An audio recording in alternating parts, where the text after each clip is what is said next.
pertama itu tinjauan umum tentang perwakafan menurut hukum Islam. Pengertian wakaf tentang menurut hukum Islam di tengah problem sosial masyarakat Indonesia dan tuntutan akan kesejahteraan ekonomi akhir-akhir ini, keberadaan lembaga wakaf menjadi sangat tragis. Di samping sebagai salah satu aspek ajaran Islam yang berdimensi spiritual, wakaf juga merupakan ajaran yang menekankan pentingnya kesejahteraan ekonomi atau biasa disebut dengan dimensi sosial.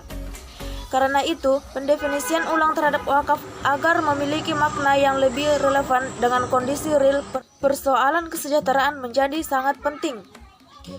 Dasar hukum wakaf yang mendasari diperbolehkannya wakaf ialah Al-Quran dan Sunnah. Adapun firman Allah yang mengenai wakaf tercantum dalam Quran Surah Al-Imran ayat 92 yang berbunyi, "Kamu sekali-kali tidak sampai kepada kebajikan yang sempurna sebelum kamu menafkahkan sebagian harta yang kamu cintai, dan apa saja yang kamu nafkahkan, maka sesungguhnya Allah mengetahuinya." Selanjutnya firman Allah Subhanahu wa taala dalam Quran surah Al-Baqarah ayat 267 yang berbunyi, "Hai orang-orang yang beriman, nafkahkanlah di jalan Allah sebagaimana dari bumi untuk kamu, dan janganlah kamu memilih yang buruk-buruk lalu kamu menafkahkan daripadanya. Padahal kamu sendiri tidak mau mengambilnya, melainkan dengan memincingkan mata terhadapnya, dan ketahuilah bahwa Allah Maha Kaya lagi Maha Terpuji." Wakaf yang dilakukan oleh Umar bin Khattab RA sebagaimana yang diterangkan dalam hadis Rasulullah, artinya dari Ibnu Umar RA, dia berkata, Umar telah mendapatkan sebidang tanah di Khaybar, lalu dia datang kepada Nabi Shallallahu Alaihi Wasallam untuk meminta pertimbangan tentang tanah itu. Maka katanya, "Wahai Rasulullah, sesungguhnya aku mendapatkan harta yang lebih berharga bagiku selain daripadanya. Maka apakah yang hendak engkau perintahkan kepadaku sehubungan dengannya?" Maka kata Rasulullah Shallallahu Alaihi Wasallam kepadanya, "Jika engkau suka, tahanlah tanah itu dan engkau sedekahkan manfaatnya." Maka Umar pun menyedekahkan manfaatnya dengan syarat tanah itu tidak akan dijual, tidak diberikan dan tidak diwariskan. Tanah itu dia wakafkan kepada orang-orang fakir, kaum kerabat, memerdekakan hamba sahaya, sabilillah, ibnu sabil dan tamu. Dan tidak ada halangan bagi orang mengurusinya untuk memakan sebagian darinya dengan cara yang ma'ruf dan memakannya tanpa menganggap bahwa tanah itu miliknya sendiri. Selanjutnya, macam-macam wakaf. Bila ditinjau dari segi ditujukan kepada siapa wakaf itu, maka wakaf dapat dibagi menjadi dua macam, yaitu yang pertama, wakaf ahli atau wakaf suri, atau wakaf dalam lingkungan keluarga, yaitu wakaf yang diuntukkan buat jaminan sosial dalam lingkungan keluarga sendiri, dengan syarat dipakai semata untuk kebaikan yang berjalan lama, seperti buat menolong orang yang melarat atau buat lembaga-lembaga kemasyarakatan. Wakaf ini bertujuan menjadi anak dan cucu dari yang berwakaf suri. Disyaratkan supaya barang yang diwakafkan itu hendaklah mengandung faedah yang tidak putus-putusnya sekalipun turunannya telah habis. Yang kedua, wakaf cairi. Wakaf untuk amal kebaikan yang ditujukan untuk semacam amal sosial. Wakaf jenis inilah yang banyak terdapat di mana-mana dalam berbagai jenis amal kebaikan. Wakaf ini amat besar faedahnya kepada masyarakat umum dan bidang jaminan sosial dan bidang-bidang lain yang bertujuan mulia yang jarang ada dalam sejarah umat-umat lain. Selanjutnya kita masuk ke yang kedua, rukun dan syarat wakaf. Dalam pasal 2 Undang-Undang Wakaf ditentukan bahwa wakaf sah apabila dilaksanakan menurut syariah. Selanjutnya dalam pasal 6, wakaf dilaksanakan dengan memenuhi unsur wakaf, yaitu wakif, nazir, harta benda wakaf, ikrar wakaf, peruntukan harta benda wakaf, dan jangka waktu wakaf. Pada pasal 7 ditentukan bahwa wakif meliputi perseorangan, organisasi, dan badan hukum. Selanjutnya pada pasal 8, wakif perseorangan hanya dapat melakukan wakaf apabila memenuhi persyaratan, yaitu dewasa, berakal sehat, tidak terhalang melakukan perbuatan hukum, dan pemilik sah harta benda wakaf. Sedangkan wakif organisasi hanya dapat melakukan wakaf apabila memenuhi ketentuan organisasi untuk mewakafkan harta benda wakaf milik organisasi sesuai dengan anggaran dasar organisasi yang bersangkutan. Wakif badan hukum dapat melakukan wakaf apabila memenuhi ketentuan badan hukum untuk mewakafkan harta benda wakaf milik benda hukum sesuai dengan anggaran dasar badan hukum yang bersangkutan. Wakaf dinyatakan sah apabila telah terpenuhi rukun dan syaratnya. Rukun wakaf itu ada 4. Yang pertama itu wakif, yaitu orang yang mewakafkan ia harus mempunyai kecakapan dalam mendermakan harta.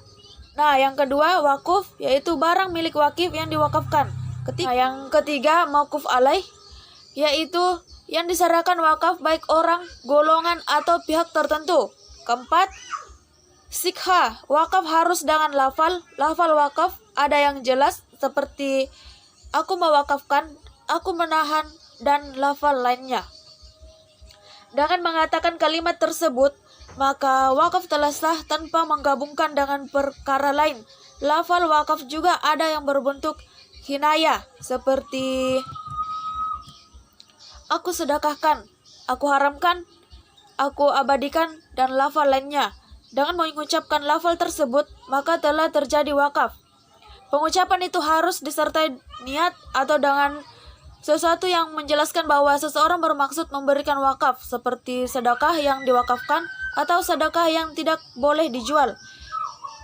Begitu pula wakaf telah mengikat dengan adanya perbuatan yang menunjukkan adanya kehendak mewakafkan, seperti hendaknya masjid dibangun di sana agar digunakan sholat oleh orang-orang.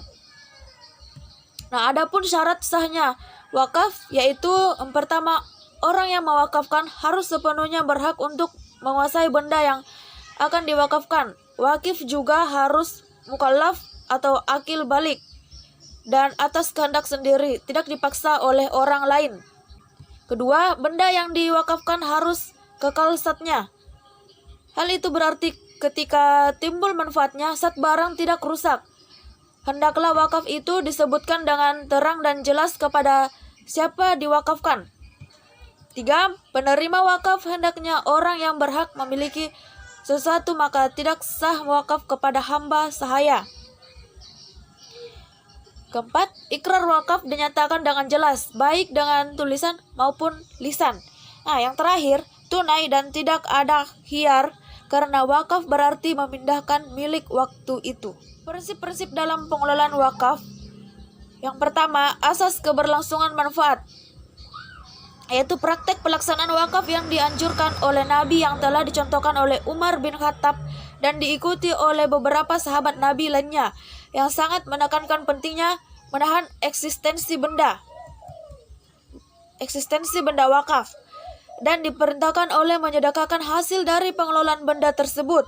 Nah, pemahaman yang paling mudah untuk dicerna dari maksud Nabi adalah bahwa substansi ajaran wakaf itu tidak semata-mata terletak pada pemeliharaan bendanya atau wakaf, tapi yang jauh lebih penting adalah nilai manfaat dari benda tersebut untuk kepentingan kebijakan umum. Yang kedua, asas pertanggungjawaban. Bentuk dari pertanggungjawaban tersebut adalah pengelolaan secara sungguh-sungguh dan semangat yang didasari oleh tanggung jawab kepada Allah Subhanahu wa taala, yaitu atas perilaku perbuatannya, apakah sesuai atau bertentangan dengan aturan-aturannya. Nah, selanjutnya tanggung jawab kelembagaan, yaitu tanggung jawab kepada pihak yang memberikan wewenang atau lembaga yang lebih tinggi.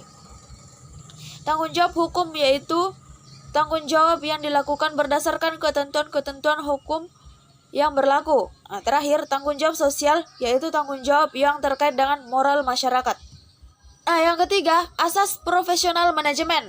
Manajemen wakaf menempati pada posisi paling urgent dalam dunia perwakafan, karena yang paling menentukan benda wakaf itu lebih bermanfaat atau tidak tergantung pada pola pengelolaan, bagus atau buruk.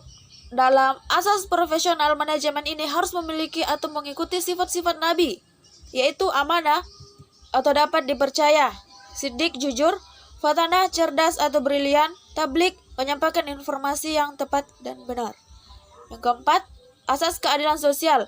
Penegakan keadilan sosial dalam Islam merupakan kemurnian dan legalitas agama. Orang menolak prinsip keadilan sosial ini dianggap sebagai pendusta agama. Quran Surah Al-Ma'un 147. Substansi yang terkandung dalam ajaran wakaf ini sangat tampak adanya semangat menegakkan keadilan sosial melalui pendermaan harta untuk kebajikan umum. Nah, selanjutnya, tinjauan umum tentang perwakafan menurut Perundang-undangan Indonesia. Yang pertama, pengertian wakaf menurut Undang-Undang Nomor 41 Tahun 2004 tentang wakaf. Wakaf di dalam Undang-Undang Nomor 41 Tahun 2004 Pasal 1 Ayat 1. Wakaf adalah perbuatan hukum wakif untuk memisahkan dan atau menyerahkan sebagian harta benda miliknya untuk dimanfaatkan selamanya atau untuk jangka waktu tertentu sesuai dengan kepentingannya guna keperluan ibadah dan atau kesejahteraan umum menurut syariah. Pengertian wakaf berdasarkan Peraturan Perintah Nomor 28 Tahun 1977, wakaf tunai juga sudah dituangkan dalam Peraturan Materi Agama Nomor 4 Tahun 2009 dan dalam Undang-Undang Nomor 41 Tahun 2004 diatur dalam pasal 28 sampai pasal 31. Yang kedua, unsur-unsur wakaf. Di dalam 6 unsur-unsur wakaf meliputi wakif, nazir, harta benda wakaf, ikrar wakaf, peruntukan harta benda wakaf, jangka waktu wakaf. Wakif sebagaimana disebutkan dalam pasal 1 ayat 2, wakif adalah pihak yang mewakafkan harta benda miliknya, yaitu perseorangan, organisasi, dan badan hukum. Wakif perseorangan sebagaimana dimaksud dalam pasal 7 hanya dapat melakukan wakaf apabila memenuhi persyaratan dewasa, berakal sehat, tidak terhalang melakukan perbuatan hukum dan pemilik sah harta benda wakaf. Nah, yang kedua, nasir. Nasir adalah pihak yang menerima harta benda wakaf dari wakif untuk dikelola dan dikembangkan sesuai dengan peruntukannya. Nasir mempunyai tugas pada pasal 11, itu melakukan pengadministrasian harta benda wakaf, mengelola dan mengembangkan harta benda wakaf sesuai dengan tujuan, fungsi, dan peruntukannya, mengawasi dan melindungi harta benda wakaf, melaporkan pelaksanaan tugas kepada Badan Wakaf Indonesia. Hak nasir pada pasal 12, dalam melaksanakan tugas sebagaimana dimaksud dalam pasal 11, nasir dapat menerima imbalan dari hasil bersih atas pengelolaan dan pengembangan harta benda wakaf yang besarnya tidak melebihi 10%. Nah, pasal 45, dalam pengelolaan dan mengembangkan harta benda wakaf, nasir diberhentikan dan diganti dengan nasir lain apabila nasir yang bersangkutan meninggal dunia bagi nasir perseorangan, bubar atau dibubarkan sesuai dengan ketentuan peraturan perundang-undangan yang berlaku untuk nasir organisasi atau nasir badan hukum, atas permintaan sendiri, tidak melakukan tugasnya sebagai nasir dan atau melanggar ketentuan larangan dalam pengelolaan dan pengembangan harta benda wakaf sesuai dengan ketentuan peraturan perundang-undangan yang berlaku, dijatuhi hukuman pidana oleh pengadilan yang telah mempunyai kekuatan hukum tetap. Selanjutnya, pemberhentian dan penggantian nasir sebagaimana dimaksud pada ayat 1 dilaksanakan oleh Badan Wakaf Indonesia. Berikutnya, pengelolaan dan pengembangan harta benda wakaf yang dilakukan oleh nasir lain, karena pemberhentian dan pergantian nasir dilakukan dengan tetap memperhatikan peruntukan harta benda wakaf yang ditetapkan dan tujuan serta fungsi wakaf. Peraturan Pemerintah Nomor 42 Tahun 2006 tentang pelaksanaan Undang-Undang Nomor 41 Tahun 2004 tentang wakaf pasal 3 menjelaskan tentang yang pertama, harta benda wakaf harus didaftarkan atas nama nasir untuk kepentingan pihak yang dimaksud dalam AIW sesuai dengan peruntukannya.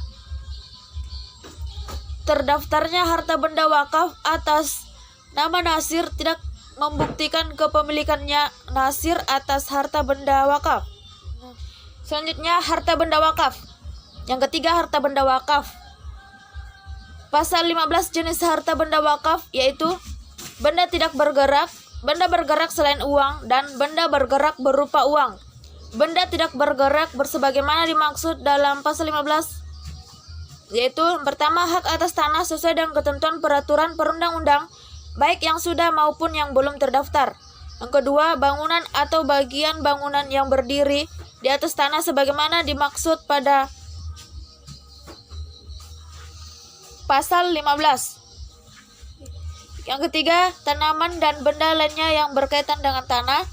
Keempat, hak milik atas satuan rumah susun sesuai dengan ketentuan peraturan perundang-undangan. Dan yang terakhir, benda tidak bergerak lain sesuai dengan ketentuan prinsip syariah dan peraturan perundang-undang. Pasal 17, hak atas tanah yang dapat diwakafkan terdiri dari milik siapa atas tanah baik yang sudah atau belum terdaftar, hak guna bangunan, hak guna usaha atau hak pakai di atas tanah negara, hak guna bangunan atau hak pakai di atas hak pengelolaan atau hak milik wajib pendapat izin tertulis pemegang hak pengelolaan atau hak milik atas satuan rumah susun. Yang kedua, baik, mungkin itu saja review dari jurnal saya. Kurang lebihnya mohon dimaafkan. Wassalamualaikum warahmatullahi wabarakatuh.